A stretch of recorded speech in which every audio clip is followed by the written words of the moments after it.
பிரபோ, நீங்கள் இருவரும் ஒருவரிடத்தில் மற்றவர் எத்தகைய அன்பும் பாசமும் கொண்டிருக்கிறீர்கள் என்பதை நினைக்கும் போது நான் அடையும் பரவச நிலையை எவ்வாறு எடுத்து இயம்புவேன் என்று மகிழ்ச்சி கொப்பளிக்க கூறினார் மாருதி. இருக்கையை விட்டு எழுந்திருந்த ராமன் தன் முன்பு உடல் குறுகி நின்றிருந்த அனுமானை நெருங்கி அவரை ஆலிங்கனம் செய்து கொண்டு மகிழ்ச்சி கண்ணீரை பெருக்கினார்.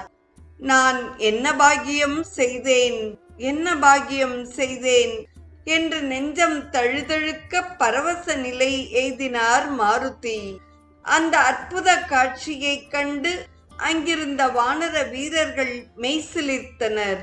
அனுமன் பெற்ற கௌரவம் தாங்கள் பெற்றதாகவே ஒவ்வொருவரும் மகிழ்ந்தனர். ஸ்ரீராமன் கருணை ததும்ப வானர வீரர்களை பார்த்தார்.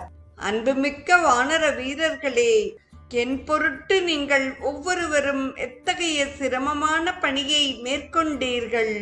என் மனதிலே ஊற்றெடுக்கும் சந்தோஷத்தை எவ்வாறு உங்களுக்கு எடுத்துரைப்பேன்.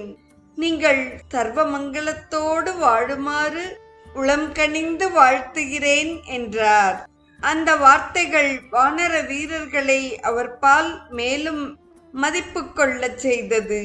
அவர்களை முன்பின் பார்த்திராத ஜானகி அனுமான் மூலம் அவர்களுக்கு மங்களம் சொல்லியிருந்தாள். ராமன் அவர்களை சர்வமங்கலத்தோடு வாழுமாறு வாழ்த்தினார். அவர்கள் இருவருடைய கருணை உள்ளங்களையும் எண்ணி எண்ணி வானர வீரர்கள் வியந்தனர். ஆஞ்சநேயா, சீதையை பார்த்தாயா?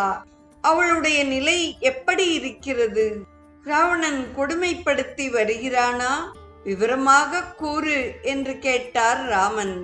பிரபோ, அன்னை ஜானகி தேவியார் நெருப்பாக இலங்கையிலே வீற்றிருக்கிறார். ராவணனால் அன்னையை நெருங்க